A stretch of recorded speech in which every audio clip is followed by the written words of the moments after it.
Hey there, welcome back to SAP with Veena. So today we would be looking at the sales document types and data determination. So the topics what we're going to look at is the various sales document types, plan determination in the sales documents, shipping point determination, shipment scheduling in the sales documents, and route determination. So these are the topics what we're going to discuss here.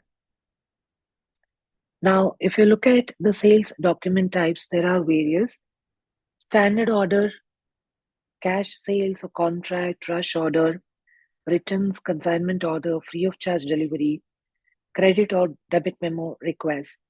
Now, each one of these sales document types have its own specialities, and the way you're going to handle a standard order when compared to a cash sales order would be different.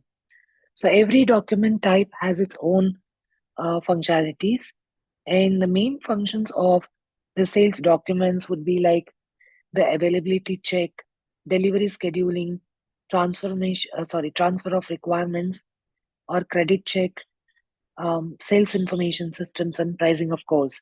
So all of these activities pertain to the sales document types.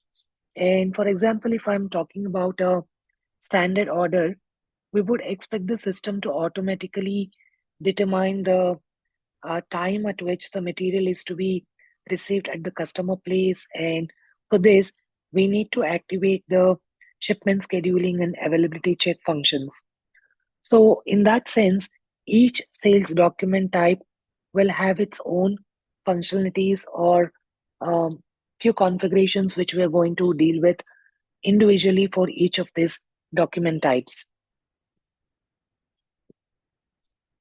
And if you look at the plan determination in sales documents, plan determination, we are actually talking about the delivering plan, wherein the system is going to automatically pick up the plan from where the material is to be picked up.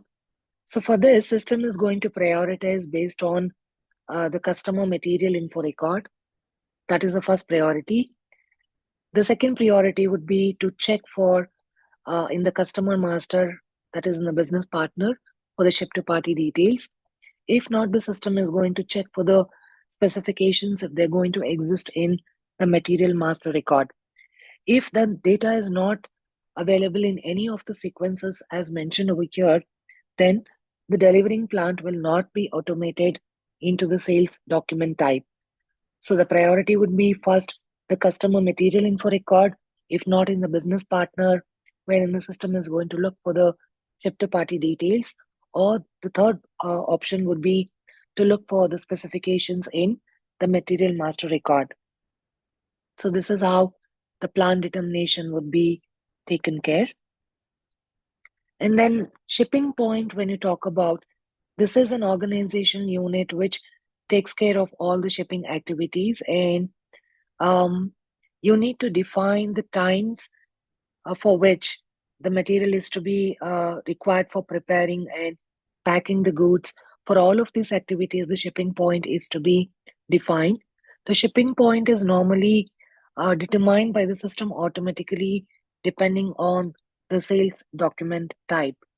So, of course, all these are a part of the configuration activities, wherein depending on the data what you've provided on the shipping conditions, loading group, and the delivering plant, the system is going to determine the shipping point. And when you talk about the shipment scheduling, system is going to look at various factors, wherein the main objective here is to determine the delivery date to the customer automatically by the system. Now, the delivery dates are automatically calculated by the system based on various factors like the order date, material staging, and transportation planning, and the goods issue activities and the delivery dates. So all of these factors would be considered, wherein it can be either the backward scheduling or the forward scheduling options what we have. Now, order date, when you talk about the exact date on which the order is placed, That is what is considered. Material availability date will be date by which the material is available in a sufficient quantity, wherein the goods must be available for picking and packing activities as well. Now, loading date will be the date on which the goods will be picked and packed, and it will be kept ready for the loading activities. Goods issue date will be the date on which the goods should leave the delivering plant, that is, from the plant where the material is being picked up. So, goods issue date will be the date on which the material will leave the delivering plant so as to reach the customer's place. And then the delivery date would be the date on which the material physically arrives at the customer's place. So these are the various factors which the system is going to determine for shipment scheduling. So when you talk about shipment scheduling, it can be either backward scheduling or forward scheduling. Now, if you talk about backward scheduling, we would come from the delivery. So here you can see like we are going to come from delivery date, goods issue date, loading date. So the calculations would be from backward. So as to we are going to look at if the material is to be delivered on so and so date, what time the material should be uh, issued. I mean, the goods issue should happen at what date.